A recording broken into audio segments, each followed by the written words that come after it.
This is our webinar about building meaningful connections with funders, and we're so glad to have you all here.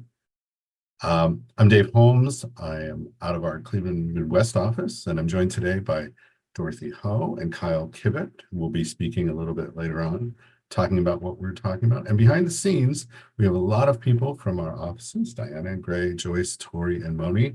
They'll be here answering questions that you can put in the Q&A panel. So we're going to be making sure that we get your questions, as many of them as possible, answered during the webinar.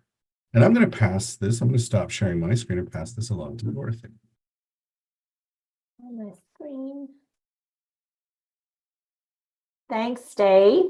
Hi, I'm Dorothy Ho, the Senior Director of Marketing here at Candid, based in the New York office.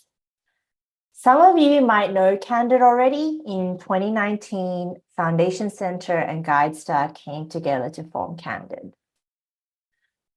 For those who don't know us, Candid is a data and tech infrastructure nonprofit.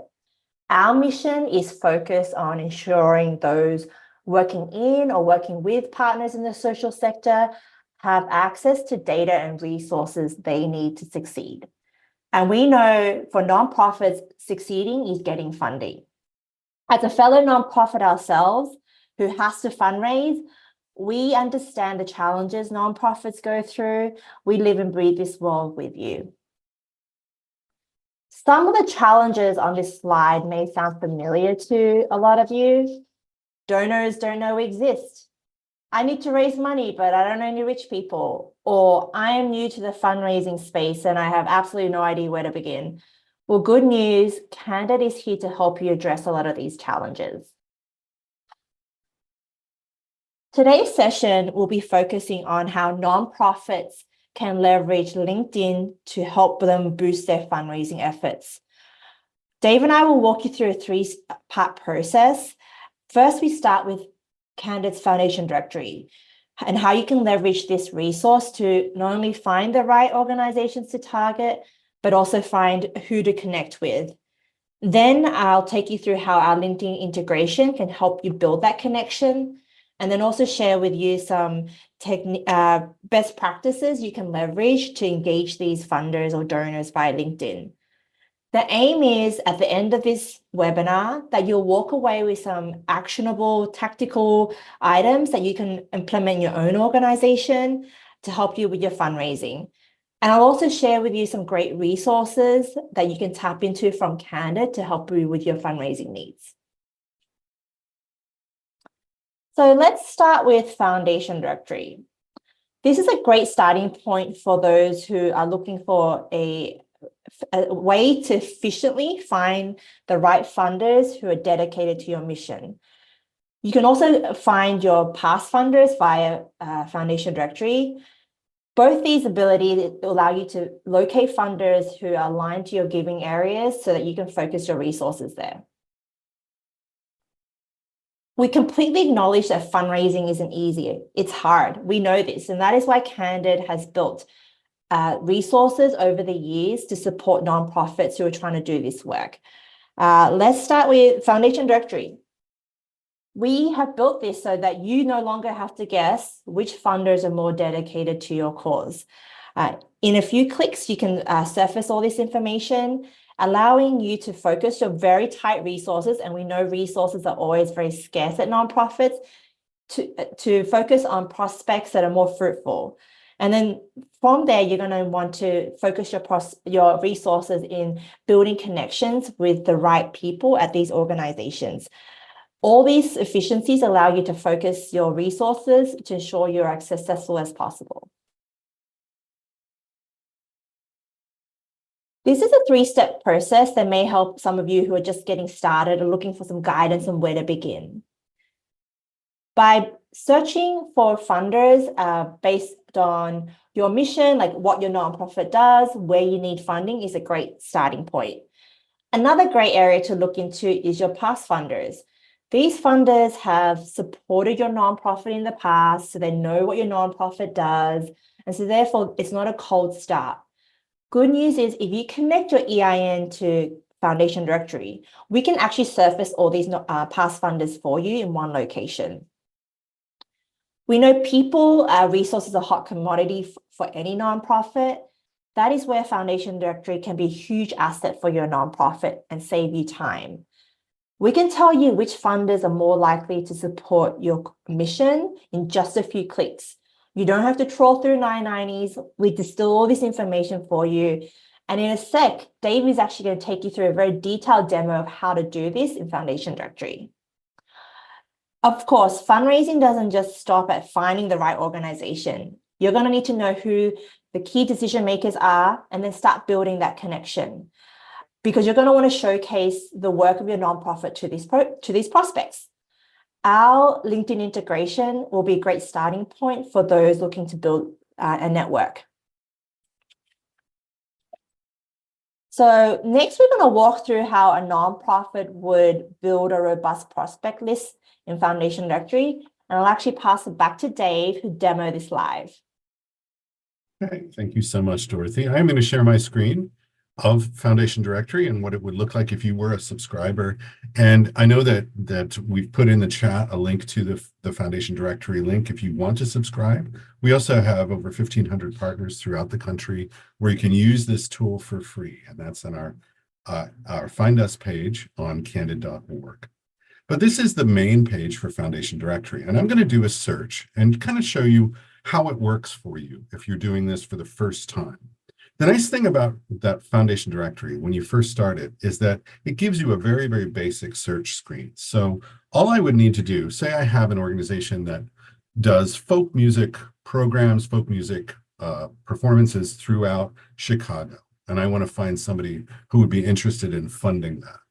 I can simply type in natural language what I do. So folk music, Chicago, I can type that in.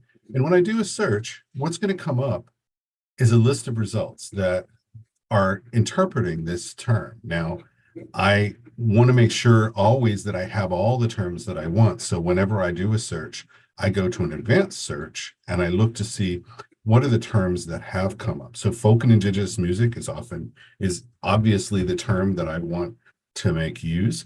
I want to make sure that Chicago is in there because I am in Chicago. And these two terms, subject area, geographic focus, and sometimes population served, are the terms the different fields that I definitely want to have filled in when I do a search.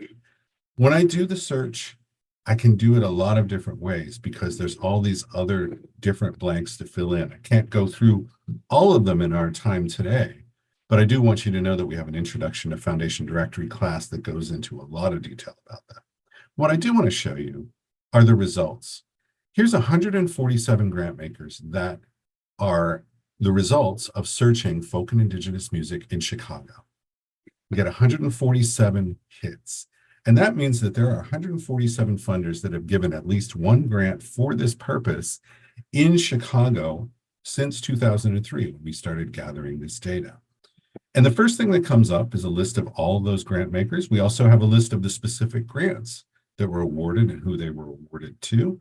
If you just want to look at the recipients and see which recipient has received the most, you can see that. And you can also get links directly to the funders' 990s. I tend to spend most of my time up here in the grant makers list.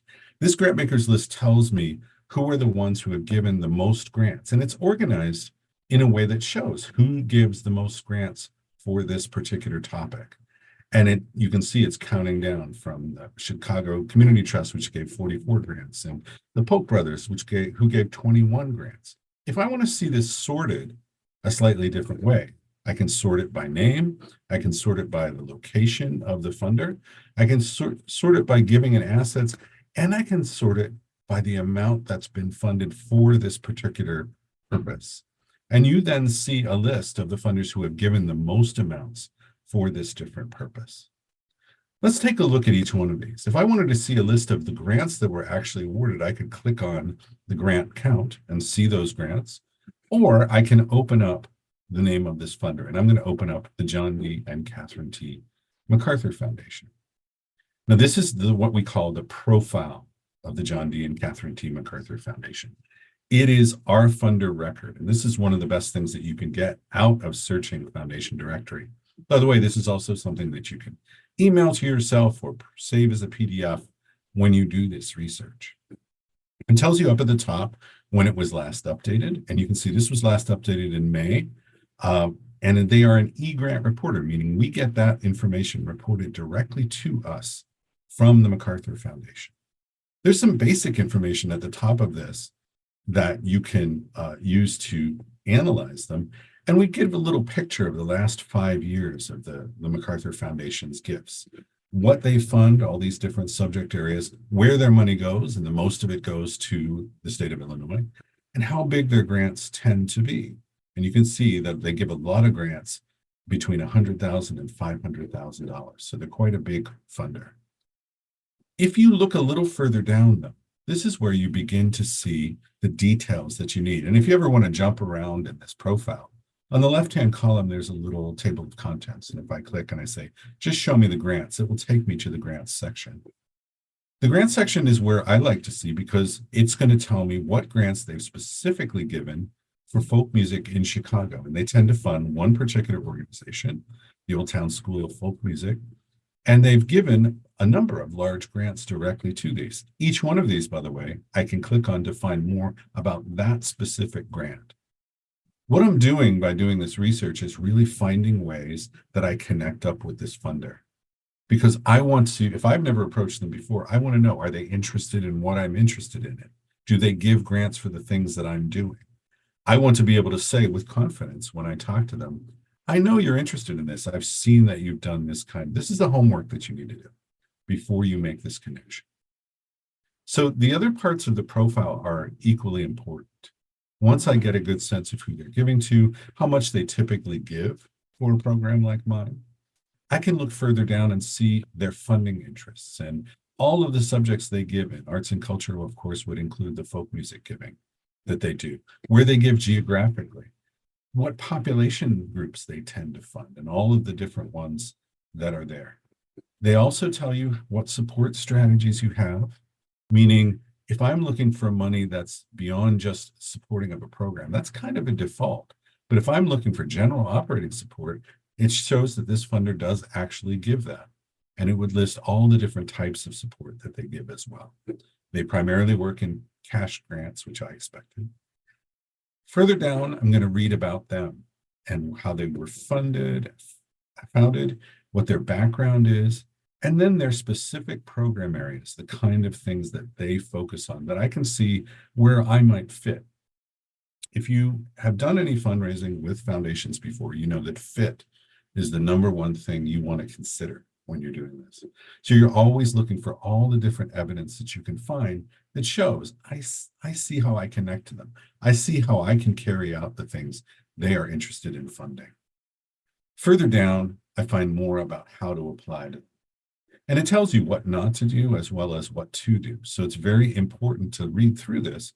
I like to look at specifically how to approach them first if I've never gone to them before, and all their limitations. If I am looking to get funding and I'm an individual, you can see they don't give grants to individuals in general, or scholarships, or fundraising drives, or political funding. So that tells me how this could narrow down. Further down, I get information on their financials, and I'm going to not talk too detailed about who's who, because in just a second, Dorothy's going to be talking about that and about making connections to the people that are part of this foundation. But no, we identify all of the board members, all of the officers, and all of the staff of the foundation. We draw this directly from their records. So you get a clear list of all of these people. Further down, you get some more links into the latest news on them, their Twitter, X feed, Facebook feed, LinkedIn, Instagram, and finally, a good contact list, including their website, email, telephone number. All of this is the material that you really need when you're trying to gather information and decide whether or not to approach a particular funder. You can always go back and modify your search. You can change the search results by adding in a broader term like music rather than just folk music, or you can add in a more narrow term that is more specific to the kind of programs that you deliver. Again, we have lots and lots of great help material available. There's a nice little way to get training if you're doing this specifically on Foundation Directory, little videos that train you. But all of this is the material that you need to begin to make the connection. And I'm going to pass this back over to Dorothy, unless we have any other questions or anything else you want me to show. Dorothy, sound good? Thanks, Dave. And I will say that there is a little chat function at the top of this. It's actually, we actually have live people that support that chat. So if you ever have questions, definitely leverage that functionality and we can get to you as soon as possible. Absolutely. Okay. So I'm going to stop sharing and turn this back over to Dorothy. Thank you. So thank you, Dave. So now you've all built a very robust list of funders you want to target. But it doesn't stop there, right? Because you're going to need to know who to connect with and start building that relationship with. That is where Candid's like Foundation Directory's linked integration can definitely help you get started. So Dave showed you this profile of the MacArthur, John and Catherine T. MacArthur Foundation. If this foundation, this grant maker, this foundation also has a LinkedIn profile, you'll see that little LinkedIn icon at the top. Simply click on that icon and in a new browser, LinkedIn will open up. Being logged in is best for this to be as powerful as possible. Thanks to Dave, he gave me a screenshot of his LinkedIn profile and how it's connected to this foundation.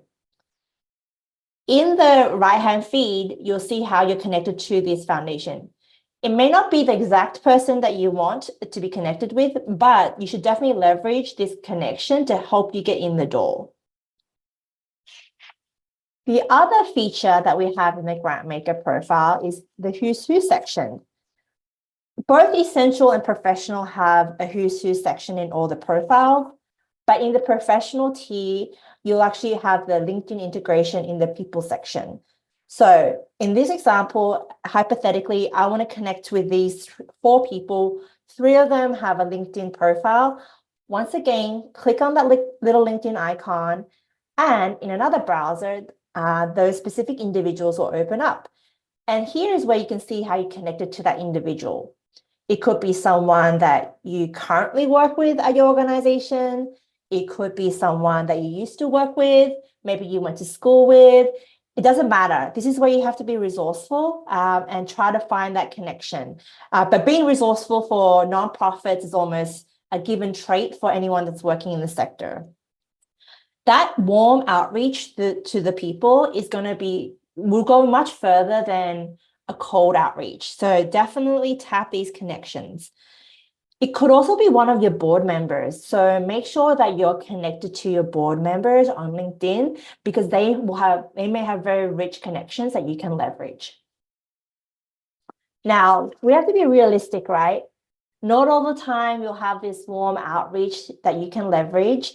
And in fact, this is some tips that you should also leverage for funders who mark themselves as not accepting unsolicited proposals. The reason why is you shouldn't give up contacting this prospect. You've done your research. This foundation is dedicated and aligned with your giving objectives. They've given to nonprofits like yours in the past. You should definitely not give up just because you don't have a connection. That is where you have to be really resourceful and try to build that connection and network with them. Here are some tips from our own development team, Candid's own development team, and they leverage these tips throughout the year to help with their fundraising efforts.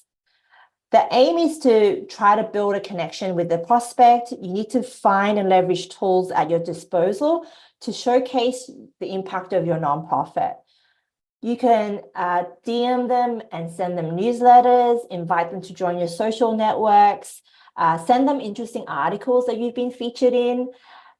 Basically leverage as much, activate as much as you can possible, including potentially even inviting them to some live events.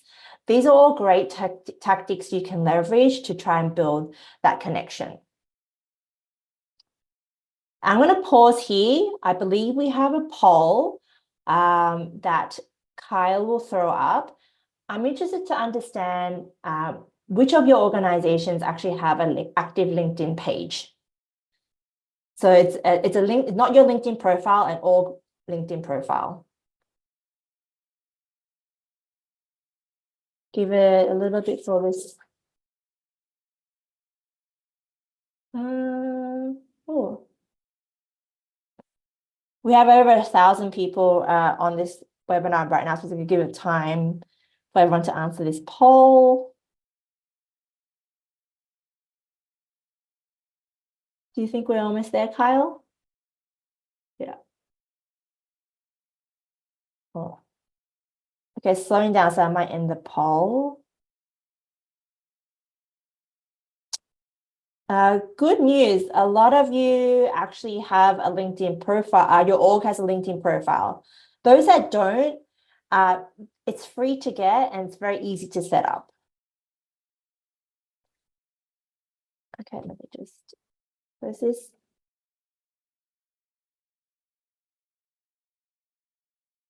The reason why I asked if you all had a LinkedIn profile is it's a great tool to leverage. I've just talked a lot about how Foundation Directory and LinkedIn together can help your fundraising efforts. Now I'll share with you some tactics that you can leverage just in LinkedIn on its own. Consider LinkedIn as an extension of your marketing and communications team. You can, of course, activate paid advertising in LinkedIn, but organic social posts are also worthwhile activating. Actively posting about your nonprofit helps tell your nonprofit story. It showcases your impact with potential donors or funders. Think about your own giving behaviors. When was the last time you actually gave to a nonprofit that you never heard of or you didn't know? You're less likely to give. Well, funders are the same. They need to be warmed up. So you need to start like warming them up in what your nonprofit does. Just hitting them time after time for donations is only going to get you so far. I'm going to share with you some examples of how you can start telling your story through some real life numbers and testimonials. But I will also encourage you all to share grants that you've received from other funders. It's very common knowledge that when a funder sees another funder giving a nonprofit, all of a sudden that barrier to give is reduced. I'll also encourage you all to share things you've earned or accomplished, such as earning your Candid Seal of Transparency. All of this adds to your credibility for your nonprofit. Here are some examples of how you can showcase your impact through numbers or real life stories. If you have any events, I strongly encourage you all to appoint a person or people to take a lot of photos. These live photos are going to be much more impactful than stock photography you pull online. There's a lot more you can do with the LinkedIn network. In my short time, I've shared with you some of the key tactics you can implement. Next, I'm going to take you through some of the resources that you all can tap into to help boost your fundraising needs from Candid. So let's start with Foundation Directory. You're probably wondering, where can I get access? Well, good news, you can access Foundation Directory Professional, our highest tier, for free at thousands of partner locations. Simply go to candid.org/find us and look up via zip code, city, state, or country for your nearest location. Of course, you can also subscribe to Foundation Directory. Our subscriptions start from as little as $50 a month, and you can access Foundation Directory wherever you have internet, home, office, etc. Now, a paid subscription will unlock features that you won't get access to in a public access location, such as saving your searches. So as Dave showed you, if you build out a very complex search, you can actually save it. And the next time you log in, your results will be refreshed with the data that we update daily. You can create custom lists and we can surface the past funders once you connect your EIN. And for small nonprofits, we actually have a great offer. You can access Foundation Directory Essential for free for 1 year. Candid is committed to ensuring small nonprofits achieve fundraising goals by getting equitable access to Foundation Directory Essential. You can earn Foundation Directory Essential for free for 1 year, as long as you earn your gold seal of transparency. You need to be a small nonprofit with expenses or operating revenue under $1 million. This is a great way to boost your fundraising efforts. Once you earn your gold seal of transparency, in your benefits section in the profile update tool, you'll see a coupon code appear. Simply use this coupon code to go to Foundation Directory to subscribe for free.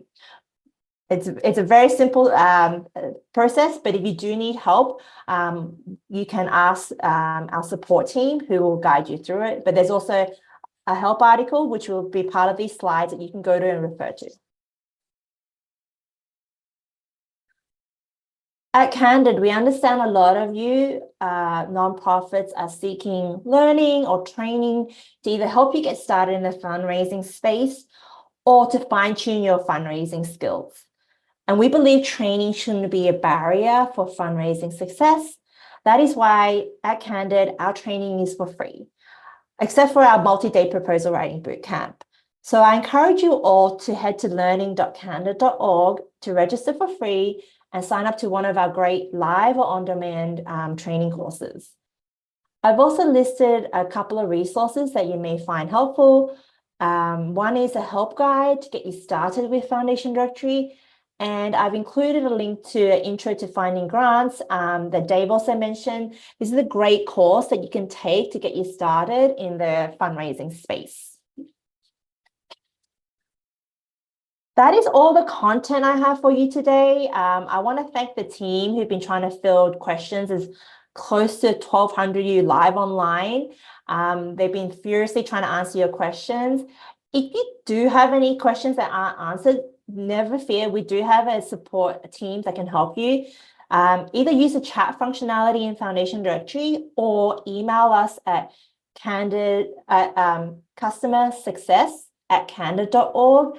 and put in the subject line webinar, and we'll try to prioritize your questions. But next, I'll be passing it back to Kyle, who will be posing some of the questions that we received from the participants of this webinar.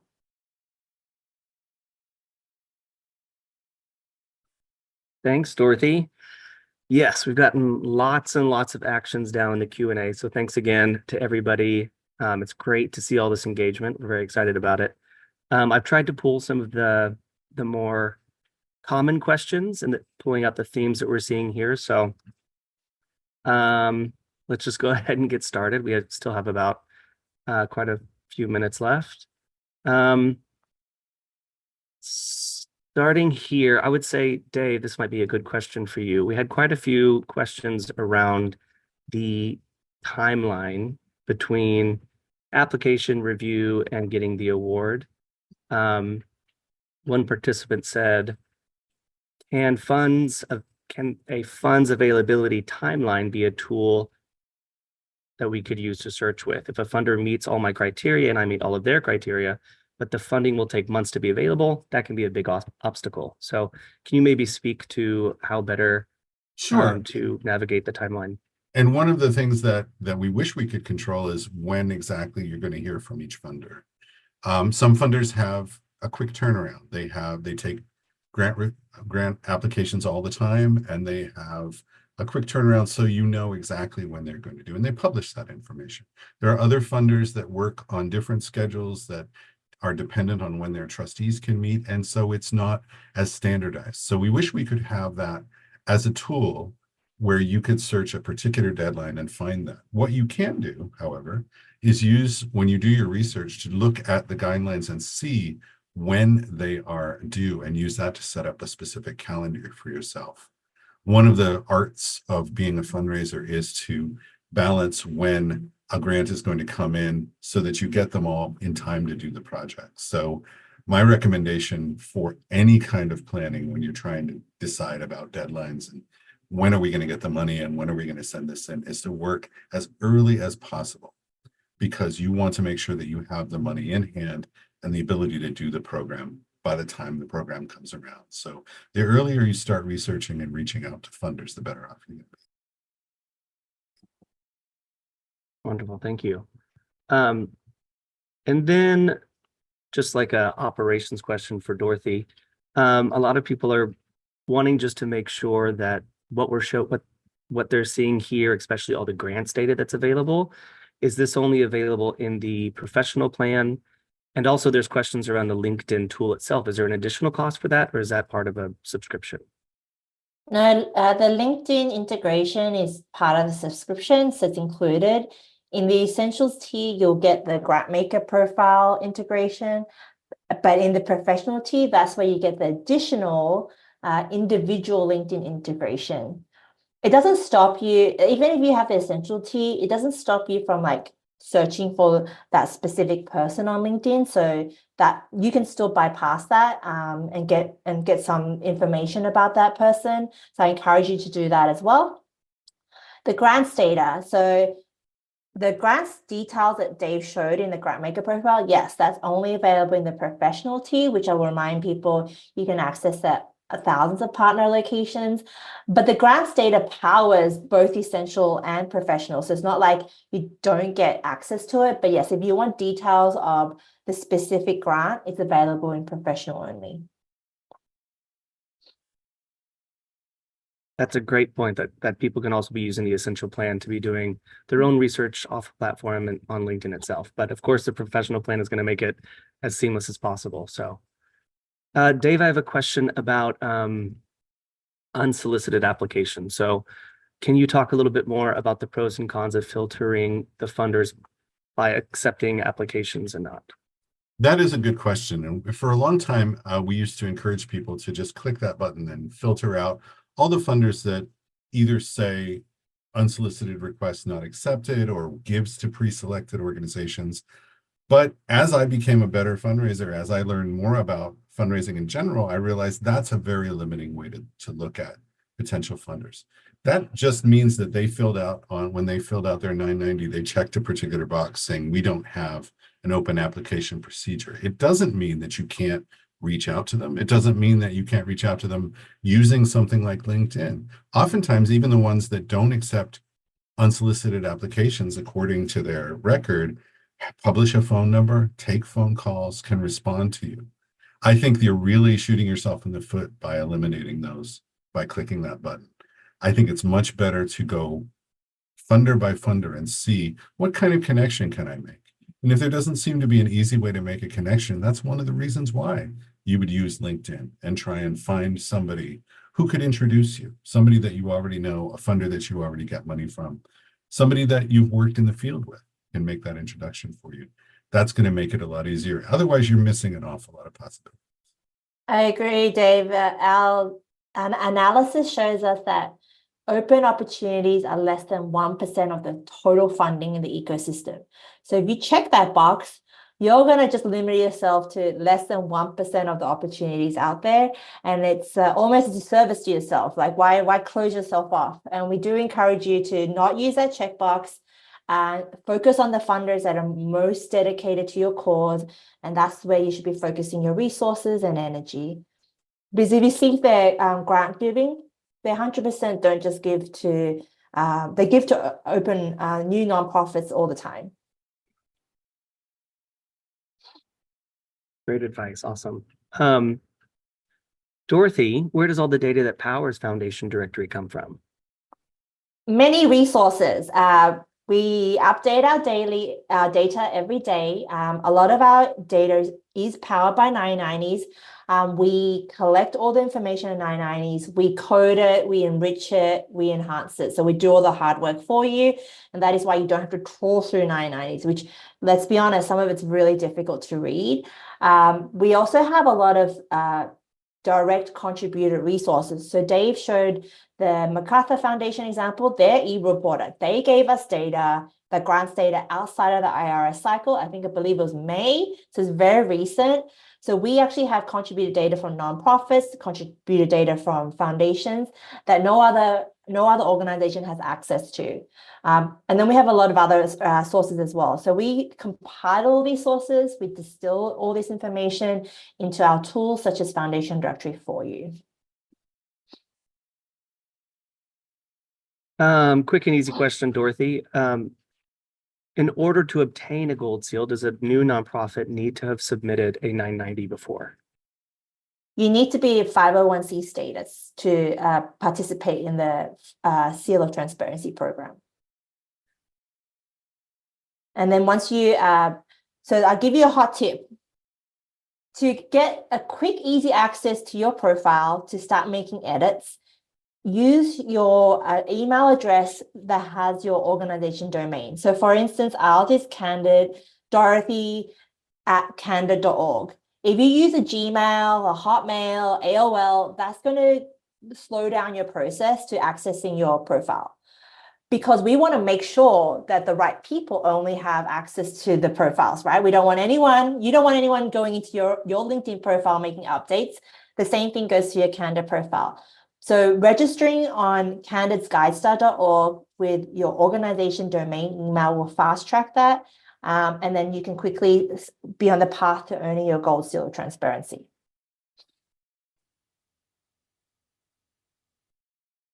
Dave, we also have a lot of participants who are independent contractors helping nonprofits. Sure. Would you say that Foundation Directory is going to be a good tool for them to leverage? Oh, absolutely. Yeah, I worked as an independent contractor helping nonprofits for a while, and I used Foundation Directory all the time because I wanted to get the latest data. I wanted to be able to make the connections. Even if I wasn't making the phone calls, I wanted to know what the phone number was that you could use to make those connections. So contractors use our tools all the time.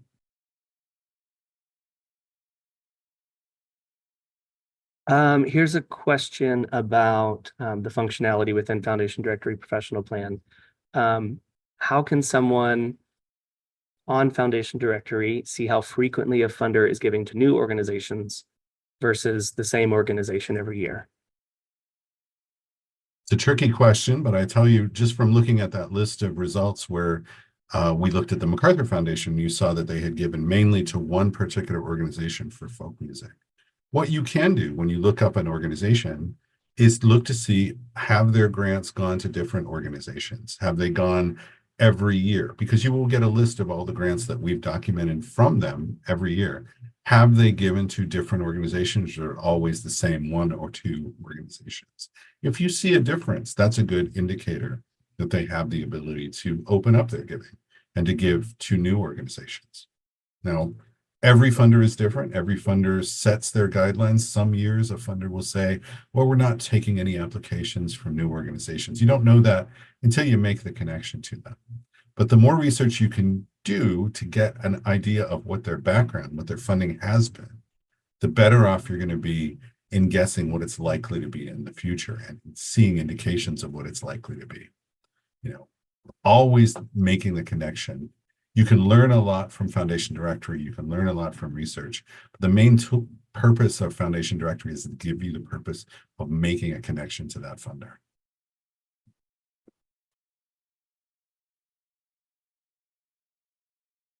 Another question here regarding filtering.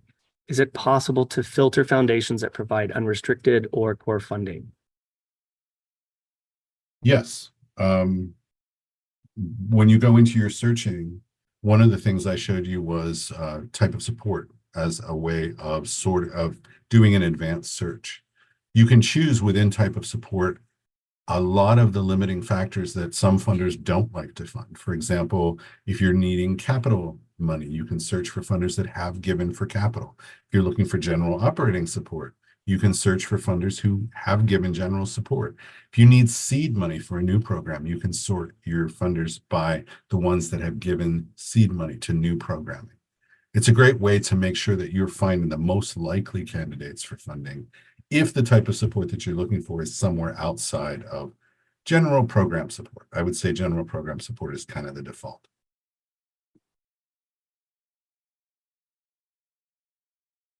I would say we've touched on a lot of the core themes so far that have come up. So maybe we could once more remind them, Dorothy, where they can contact us if we have not covered some of Yeah, them. if we haven't covered your question, don't worry, we can answer them. Simply drop us an email at customersuccess@candid.org with the subject line webinar, or you can always leverage the chat functionality we have in Foundation Directory as well. So I want to thank my fellow colleagues who were on the back end answering all the questions. So thank you for being troopers. Thank you, Dave, for your wonderful live demo, and Kyle. And I hope you all enjoyed the content. Just a reminder that we will be sending a recording with the support materials out to you all within the next 2 business days.